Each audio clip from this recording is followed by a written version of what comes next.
friends, Kim and Jed here. We thought that it would be fitting to do the video here in our living room in the church in Germany. Yes, this is our living room, but not for much longer because we wanted to let you know that we have decided to go back to Ukraine. Our team is in full agreement, 100%. Our board voted unanimously for us to go back, and I think this will be our last video here in the old church. So maybe one more just for funsies. I don't think so. I think this is going to be the last one. But yeah, we just I think if you've been following us for a while, this is not a surprise to you. You're probably more like, okay, finally, can we get on with this? Which is exactly how I feel, because I've been pushing this for a while now. But I know that this is obviously a super big decision, and it probably won't make sense to a lot of you. I know it doesn't make sense to a lot of our German friends here. Just from the outside looking in, it might seem really strange. But I hope that you will be able to trust us and keep going with us on this journey. I wrote a blog post about, if you prefer to read, about the reasons why we are deciding to leave, to go back to Ukraine. And I also posted on the blog some notes from our board meeting that were gathered up by our board chairman, Josh Woods. Just the points that we talked through as a board that could help you kind of understand our thought process. So wideawakefamily.com if you want to read the blog about that. But some of you just like to see our faces. Lovely faces. So this is for you, Mom. No. So what Jed, share about like when we left and the difference between then and now. Yeah, so when we left, obviously rockets were coming like now, but we left because Russian military soldiers were about 50 miles from where we live, and that was just too close, and we needed to be mobile, and so when we left, it was the right time, and we don't see it as like some mistake that we left. It's not going back because we made a mistake. It's going back because we feel like it's time to go now. Right now the fighting is more than 400 miles away from us, and so our red line, if we need to evacuate, still remains. Everything is still in place. All our plans are, but it's time to be back there. There's a lot of work to get done, and so. Yeah, and I think one thing about choosing to go back is that when we woke up on February 24th to a huge explosion, it was, even though everybody thought war could come, it still was a surprise. Like, we didn't know when we went to bed the night before that the war was going to start the next day, and it was high stress, and it was a surprise. And stop yawning. Oh, sorry. This is not boring. This is riveting. But now, like, we have a fuller picture. We know what's going on. Our team has been there all along, the guys on our team, and Jed has been going back and forth. And so it's like, we know what it is, and we're choosing to go back to it, which feels different than it just happening and us being there and not, and being really surprised and not knowing what to do. Now that we've decided to go back, I mean, our whole team is in 100% agreement. That includes our kids. A big deal for us personally, like whether our team decided to go back or not, was that we are a family, the Johnson family, and we have 6 kids. And if our kids were still really afraid and didn't want to go back, we wouldn't do that to them. We don't want to be those people that throw our kids under the bus for our mission. But our kids they are desperate to go back. Yeah, it's our home. They've become Ukrainian, and they identify much more with their Ukrainian life than with life in America. I mean, yeah, they haven't. Hava and Seth were 3 and 5 when we moved to Ukraine, and that was almost 9 years ago. So Ukraine is our home, and home is home. You want to go home, and especially for our boys. I know that they can't all verbalize that they want to go home, but their behaviors here have been showing us that this situation is not working. And no matter how hard we try to find alternative housing here, a different situation here, nothing has panned out. And we cannot all live in a little institution here, which is basically what we've been doing, and our guys are showing us that they don't want it. And the ones who can verbalize, Vlad, Ruslan, like they have been very vocal about their desire to go home.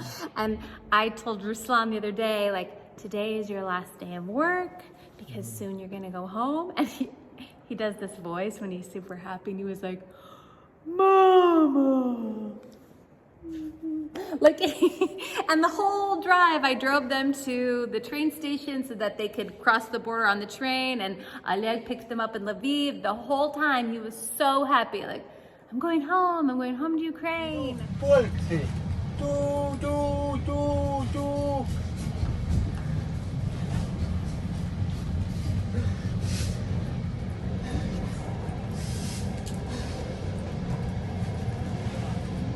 Поїхали! Їду! Привіт, сонечко. Our boys want to go home. They don't understand what's going on here. Neither do I. Another thing is that the vision of Wide Awake International and Dім Гідності is to bring hope, love, and dignity to people with disabilities in Ukraine.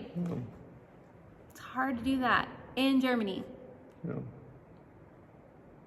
Can you expound on that?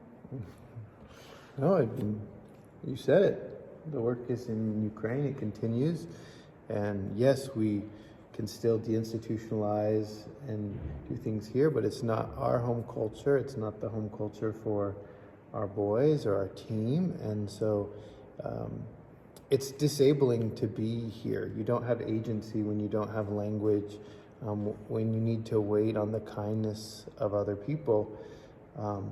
It's disabling, and we've been really lucky to have a lot of kind people who've helped us all along the way. That's made it possible to keep our boys safe and our family safe.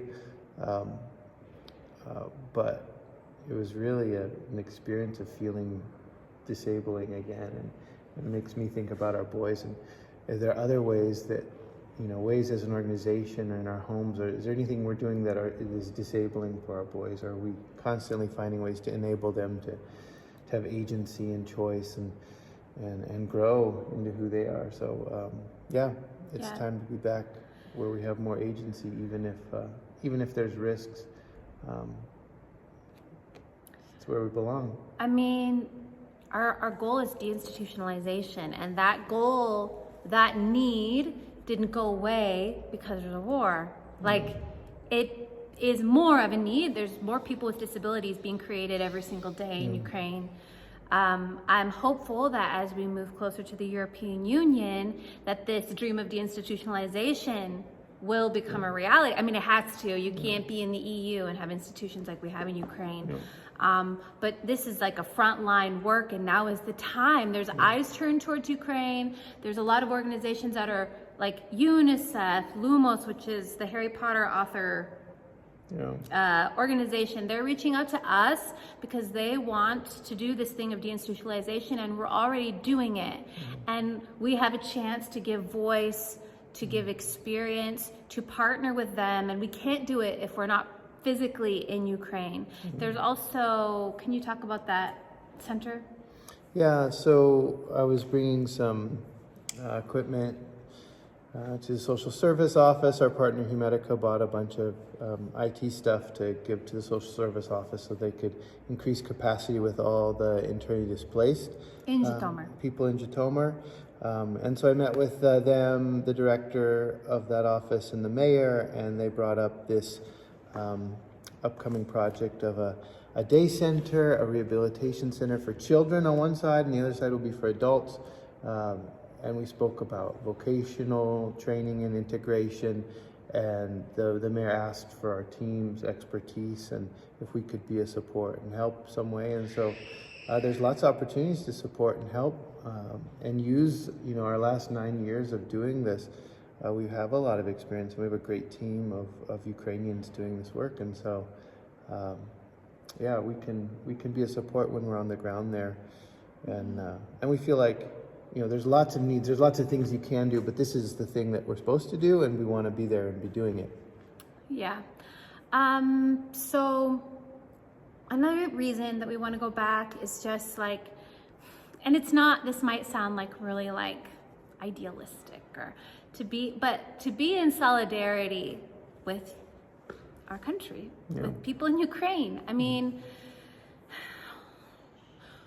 everybody that is not from Ukraine, living in Ukraine, has some tie to Ukraine, can forget about this war when they choose to. They can turn off their TV or put away their phone and just decide, like, I'm not going to think about that right now. And I have done that with how many different crises all over the world throughout my life. It's like, wow, that's really hard to read about. Like, I'm done right now. I just don't want to know any more about that right now. And I understand that. I know that is a real thing, compassion fatigue. But like, when it comes to this war, we don't get to do that. This is our people. This is our home. Every hour of every day that we're awake, it's all consuming because it's everything. Do we go back? What do we do? What's going on? Reading the news but we're in a culture where that's not the reality for everybody here. And so we're in the middle of a culture that's just moving on with normal life. That's not a slam to Germany. It's just the reality that German life goes on. Ukrainian life is frozen on February 24th. And it's very difficult to have a desire to integrate ourselves here or to build a life here because our lives we don't want to move on. We want to move on only with Ukraine, in Ukraine, with Ukrainian people. And that is just super important to us. And when we say we're going back and that we want to stand in solidarity, we're not saying that this is the choice that every Ukrainian person should make or every foreigner, expat who's lived in Ukraine should make. That is such a personal decision. Not even everybody on our team is going to make the same decision as us. We're speaking for us, for the majority of our team, for our boys, that we want to be in Ukraine. And for us, that is the right choice to make. And what other people do, that's their choice. And come on, a lot of people don't even have homes to go back to. We do. We have a work that awaits us, and we need to go back. And the last thing that we just wanted to say is that, when our friends from Hands of Hope were here and we had shared with them, like, hey, we've decided to go back.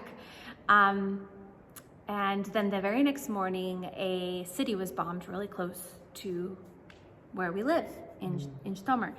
And I was like, oh no, like, what does this mean? And one of the ladies, her name was Susie, she was just like, staying alive is not the end goal for us. And we don't desire to die anytime soon. And I don't think that we will. I think God has a lot left for us to do. But our goal in life is not just to stay alive, because if that's our goal, we're all going to fail, because someday we're all going to die, whether it's in a month or whether it's in 50 years. And while we're here in Germany, we're not truly living. We're like on pause. And we need to be doing what is in our hearts to do. We need to be doing what we're passionate about. And the thing that our hearts are like burning for, we have to do it. And we can't, our whole life in Ukraine, there's been war of some kind. And if we just wait for this war to stop, we just can't.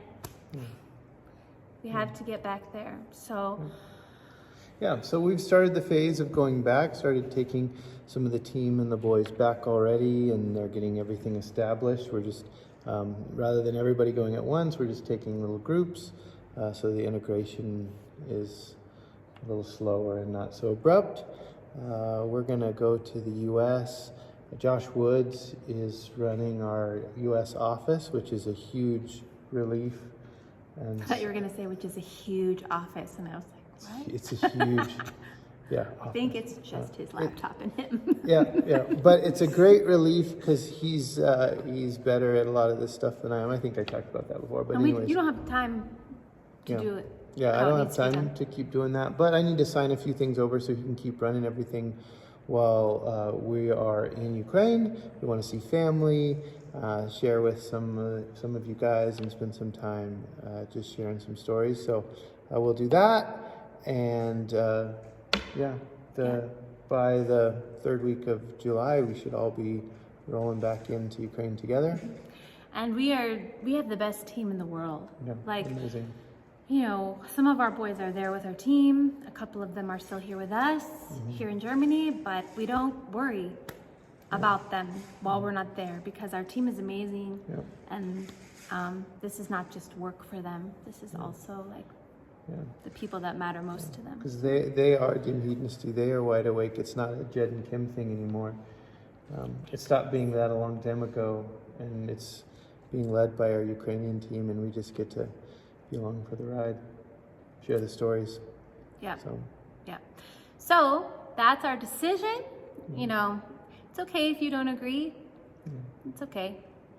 yeah, it's You okay. can ask us questions. Yeah, feel We're free to not ask. really asking for your agreement or disagreement. I mean, if you were like, yes, I've been waiting for you guys to say this, like, you can go ahead and say it. If you don't agree, like, you don't need to tell me, it's fine. Because not everybody is called to the same amount of risk as other people. Yeah. But we would really appreciate your prayers. Yeah. And thank you for your support. Thanks for walking with us. Yeah. Thank you very much. Yeah. So- Okay.